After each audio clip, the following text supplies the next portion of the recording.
The debate में आपका स्वागत है। आज हम एक ऐसे विषय पर चर्चा कर रहे हैं जो हम सभी के रोजमर्रा के संघर्ष का हिस्सा है। हाँ, टाइम मैनेजमेंट। हम सभी इससे जूझते हैं। बिल्कुल। स्रोत सामग्री एक बहुत ही बुनियादी सच्चाई से शुरू होती है कि हर इंसान के पास दिन में ठीक 24 घंटे होते हैं। लेकिन आज हमारी बहस का असली सवाल ये है कि इस समय को कंट्रोल करने का सही तरीका क्या है। क्या ये एक स्ट्रक्चरल और यांत्रिक प्रक्रिया है? हाँ, जहाँ कठोर शेड्यूलिंग और प्राथमिकताएं तय करना ही सफलता की चाबी है, या फिर ये मूल रूप से एक मनोवैज्ञानिक और ऊर्जा प्रबंधन का गेम है। मैं इस चर्चा में स्पष्ट कर दूं, मैं पहले दृष्टिकोण का समर्थन कर रही हूं। मेरा ये मजबूती से मानना है कि समय एक निर्दयी और सीमित संसाधन है। निर्दयी?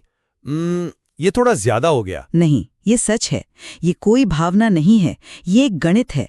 जो समय एक बार चला गया वो कभी वापस नहीं आता। इसलिए इसे केवल स्पष्ट लक्ष्य निर्धारण और टू डू लिस्ट के अनुशासन से ही नियंत्रित किया जा सकता है। देखिए, थ्योरी में तो ये बात बहुत अच्छी लगती है, लेकिन असल जिंदगी में मैं इसे बिल्कुल अलग नजरिए से देखता हूं। अगर समय प्रबंधन का असली रहस्य केवल एक अच्छी टू डू लिस्ट बनाने में होता तो शायद आज दुनिया का हर इंसान सुपर प्रोडक्टिव होता, कोई भी असफल नहीं होता। पर लोग अपनी लिस्ट का पालन नहीं करते, इसीलिए वह एक सेकंड, लोग पालन क्यों नहीं करते? क्योंकि हम इंसान हैं, कोई मशीन या स्प्रेडशीट नहीं। मेरा तर्क यह है कि हमारी उत्पादकता असल में हमारे मनोविज्ञान और हमारी मेंटल बैटरी से तय होती है। अच्छा। हाँ, अगर आप थके हुए हैं तो आपकी वो बेहतरीन colour coded to do list किसी काम नहीं आने वाली। स्रोत सामग्री भी यही कहती है कि हमें अपनी कमियों को समझना होगा और टालमटोल से बचने के लिए छोटे छोटे कदम उठाने होंगे। देखिए, मैं इंसान के मनोविज्ञान को नजरअंदाज नहीं कर रही हूँ, लेकिन हमें समस्या की जड़ तक जाना होगा। आप सोचिए कि आज के दौर में सबसे बड़ी समस्या क्या है? भटकाव, डिस्ट्रैक्शन। हाँ, फोन और सोशल मीडिया। बिल्कुल। स्रोत सामग्री स्पष्ट करती है कि समय की कीमत वही व्यक्ति समझ सकता है जो अपनी दिशा को लेकर स्पष्ट हो। जब आपके पास गोल सेटिंग होती है तो आप अपने दिमाग को एक स्पष्ट संकेत देते हैं। इसे न्यूरोसाइंस में रेटिकुलर एक्टिवेटिंग सिस्टम को प्रोग्राम करना कहते हैं। मैं न्यूरोसाइंस से इनकार नहीं कर रहा हूं, पर मेरी बात सुनिए।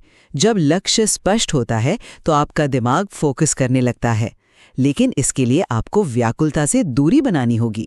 व्याकुलता हटाना सिर्फ एक खाली कैनवस देने जैसा है।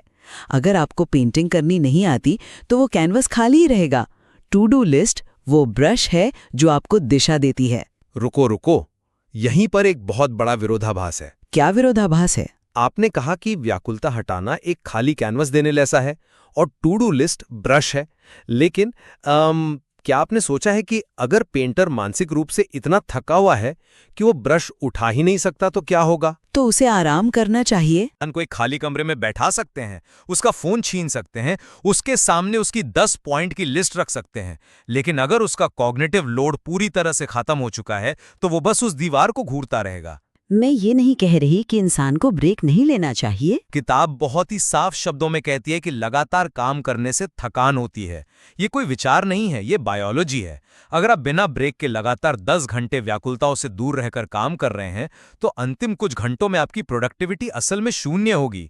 असली कुंजी व्याकुलता को हटाना नहीं है, बल्कि उस मेंटल बैटरी को बार बार चार्ज करना है। लेकिन बैटरी चार्ज करने का क्या फायदा अगर आपको पता ही नहीं है कि उस ऊर्जा का इस्तेमाल कहाँ करना है?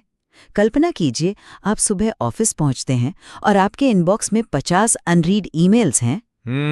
ये तो रोज का काम है। देंगे? हाँ, और आप वही करेंगे जो आसान है, न कि वो जो जरूरी है।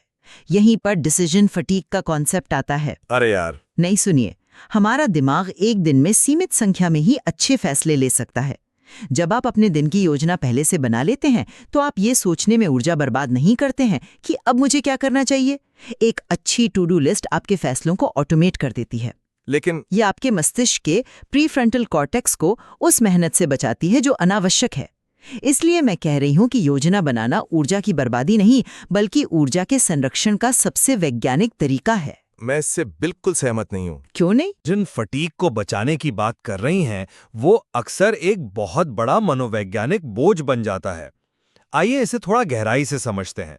जब एक इंसान सुबह उठकर अपनी डायरी खोलता है और उसमें 10 बड़े काम देखता है, तो क्या आपको लगता है कि उसे स्पष्टता मिलती है? हाँ, उसे पता होता है कि क्या करना है। नहीं, उसका दिमाग घबराहट महसूस करता है और यहीं पर प्रोक्रेस्टिनेशन यानी टालमटोल जन्म लेता है। टालमटोल तो बस अनुशासन की कमी है। बिल्कुल नहीं, ये कोई आलस नहीं है। जब हमारा दिमाग एक बहुत बड़ी और डरावनी टू डू लिस्ट देखता है, तो हमारे मस्तिष्क का अमिगडाला, जो हमारा खतरे वाला अलार्म है, उसे एक खतरे के रूप में देखता है।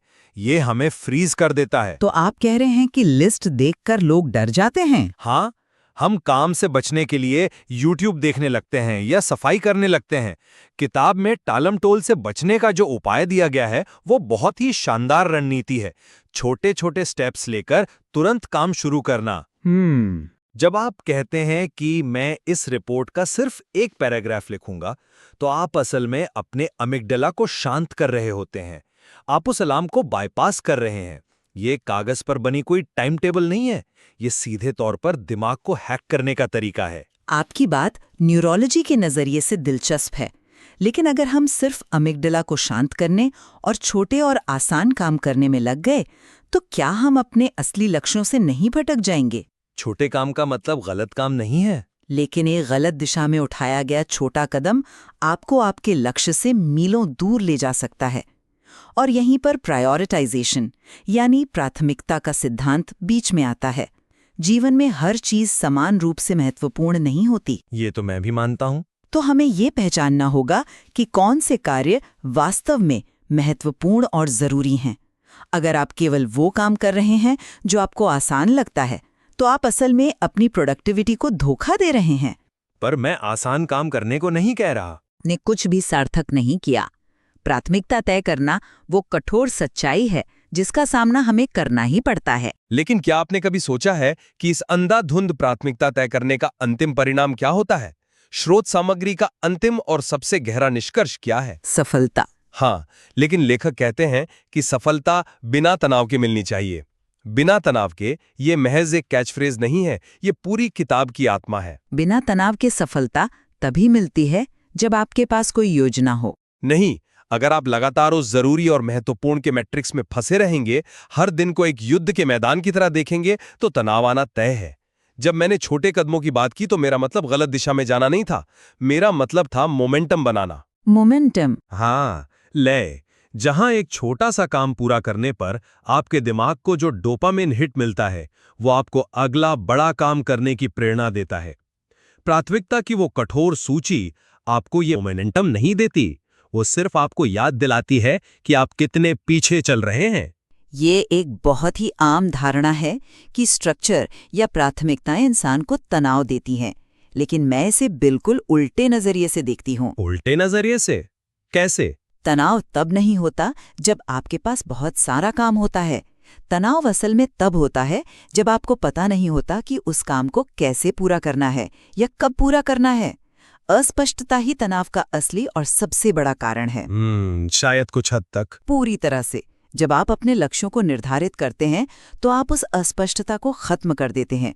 मैं ये नहीं कह रही हूँ कि हमें 24 घंटे रोबोट की तरह काम करना चाहिए। मैं भी मानती हूँ कि ब्रेक लेना जरूरी है, लेकिन जरा सोचिए, अगर आपके पास कोई योजना नहीं है तो आपका ब्रेक भी कैसा होगा? वो तो रिलैक्सिंग होना चाहिए। नहीं, वो अपराध बोध से भरा होगा, गिल्ट से। आप नेटफ्लिक्स देख रहे होंगे, लेकिन आपके दिमाग के एक कोने में अलार्म बज रहा होगा कि कुछ बहुत जरूरी था जो मैं भूल रही हूँ। ये तो होता है, हाँ। जब आपका काम स्ट्रक्चर्ड होता है, तभी आप वास्तव में मानसिक शांति के साथ ब्रेक ले सकते हैं। संरचना ही वो असली आजादी देती है जिससे आप मनोवैज्ञानिक रूप से संतुलित महसूस कर सकते हैं। मैं ये स्वीकार करूंगा कि जीवन में किसी न किसी स्तर की संरचना की आवश्यकता होती है। आप पूरी तरह से अराजकता में नहीं जी सकते। बिल्कुल, लेकिन मेरा तर्क ये है कि संरचना को ही सब कुछ मान लेना और मानव मनोविज्ञान को दरकिनार कर देना एक बहुत बड़ी भूल है। आप कहती हैं कि अस्पष्टता तनाव पैदा करती है, लेकिन मैं कहूंगा कि अवास्तविक अपेक्षाएं सबसे ज्यादा तनाव पैदा करती हैं। अवास्तविक अपेक्षाएं तो किसी भी चीज में बुरी हैं। वही तो। जब हम अपने 24 घंटों को एक एक्सेल शीट या कैलेंडर ब्लॉक की तरह देखने लगते हैं, तो हम ये भूल जाते कि हमारी मानवीय ऊर्जा एक सीधी रेखा में नहीं चलती। कभी-कभी एक ऐसा काम जिसे आपने अपनी लिस्ट में 1 घंटे का समय दिया है, वो 3 घंटे ले लेता है। क्योंकि आप फोकस नहीं कर रहे होंगे। नहीं, क्योंकि उस दिन आप मानसिक रूप से थोड़े धीमे हैं या आपकी रात की नींद पूरी नहीं हुई है। अगर आपकी संरचना बहुत कठोर है तो वो 1 घंटे की देरी आपके पूरे दिन के शेड्यूल को ताश के पत्तों की तरह डहा देगी, और तब जो हताशा आती है वो आपका पूरा हफ्ता खराब कर सकती है। तो इसका समाधान क्या है? इसीलिए मैं कहता हूं कि समय प्रबंधन अंततः ऊर्जा का प्रबंधन है। अगर आप दोपहर के 3 बजे सबसे थका हुआ महसूस करते हैं, लेकिन आपने अपनी लिस्ट का सबसे मुश्किल काम उसी वक्त के लिए रखा है क्योंकि वो प्राथमिकता है, तो आप निश्चित रूप से हारेंगे। यहाँ मनोविज्ञान आपकी उस संरचना को मात दे देता है। तो मतलब क्या आप ये कह रहे हैं कि अगर मेरी ऊर्जा दोपहर में कम है या मेरा मूड नहीं है तो मैं अपना सबसे ज़रूरी काम छोड़ दूं और केवल आसान चीज़ें करूं? मैंने ऐसा नहीं कहा। ये तो अपनी जिम्मेदारियों से भागने का एक बहुत ही सुसज्जित बहाना लगता है। अगर दुनिया इसी तरह चलने लगे कि हम तभी काम करेंगे जब हमारी मेंटल बैटरी फुल होगी, तो हम कभी भी बड़े लक्ष्य हासिल नहीं कर पाएंगे। अरे नहीं, आप मेरी बात का गलत अर्थ निकाल रही हैं। ये बहाना नहीं है, ये अपनी बायोलॉजी के साथ काम करना है, उसके खिलाफ नहीं। मैं काम छोड़ने की बात बिल्कुल नहीं कर रहा हूँ। तो फिर क्या कह रहे हैं आप? मैं बस ये कह रहा हूँ कि योजना को हमारी मानवीय प्रकृति के अनुसार ढलना चाहिए। अगर आप दोपहर 3 बजे थके हुए हैं तो उस समय के लिए अपनी ईमेल का जवाब देने जैसे काम रखें, और सुबह 10 बजे की अपनी पीक एनर्जी को उस सबसे मुश्किल काम के लिए रिजर्व करें। ये स्मार्ट प्लानिंग है। ये बात तो समझ में आती है। सफलता बिना तनाव के तभी मिलती है जब हम खुद से लड़ना बंद कर देते हैं। छोटे छोटे ब्रेक लेना कोई कमजोरी नहीं है। जब हम ब्रेक लेते हैं तो हमारा दिमाग थकान पैदा करने वाले केमिकल्स को साफ करता है। ये एक बायोलॉजिकल जरूरत है। देखिए, मुझे लगता है कि हम अब इस बहस के एक ऐसे मुकाम पर पहुंच गए हैं जहां हमारे विचार एक दूसरे को काटते नहीं बल्कि एक दूसरे के पूरक बनते हुए दिखाई दे रहे हैं। हाँ, सही कहा आपने। यह बात बिल्कुल स्पष्ट है कि हम दोनों स्रोत सामग्री के इस मूल सिद्धांत से पूरी तरह सहमत हैं कि समय का प्रबंधन अनिवार्य है।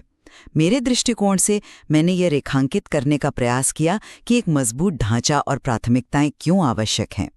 बिना इस अनुशासन के हमारी ऊर्जा भटकाव की भेंट चढ़ जाएगी। बिल्कुल, दिशा जरूरी है। व्याकुलताओं का उन्मूलन और एक स्पष्ट टू डू लिस्ट हमें वह दिशा देते हैं जो आज के अत्यधिक डिस्ट्रैक्शन भरे युग में टिके रहने के लिए जरूरी है, या हमारे मस्तिष्क को अनावश्यक निर्णय लेने की थकान से बचाता है। और मेरी ओर से मैंने इस बात को स्थापित करने की कोशिश की कि सबसे बेहतरीन योजनाएं भी तब तक जमीन पर नहीं उतर सकती जब तक हमारी मानवीय कमियों को स्वीकार नहीं करते।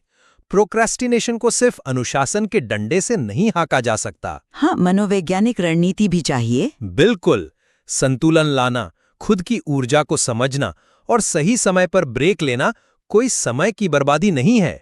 ये आपकी उत्पादकता के इंजन में तेल डालने जैसा है। इस पूरी चर्चा से एक बात जो सबसे साफ उभर कर आती है वो ये है कि बिना तनाव के सफलता किसी एक चरम पर खड़े होकर नहीं पाई जा सकती। इस विमर्श में कोई एक विजेता नहीं है। सही बात है। ये हमारे श्रोताओं के लिए सोचने का विषय है कि उन्हें अपने दिन में किस चीज को शामिल करने की अधिक आवश्यकता है।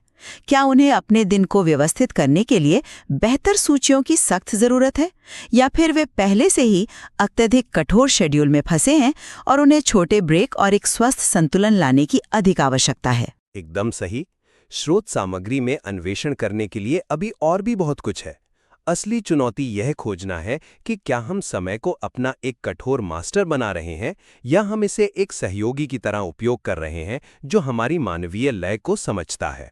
तो अगली बार जब आप अपने दिन के बचे हुए घंटों को देखें तो एक पल के लिए रुकें और सोचें, क्या आप केवल एक रोबोट की तरह उस समय को खर्च करने की कोशिश कर रहे हैं, या आप उस गाड़ी के ऐसे समझदार ड्राइवर हैं जो अपने इंजन के तापमान को भी समझता है और अपनी मंजिल का सही रास्ता भी जानता है।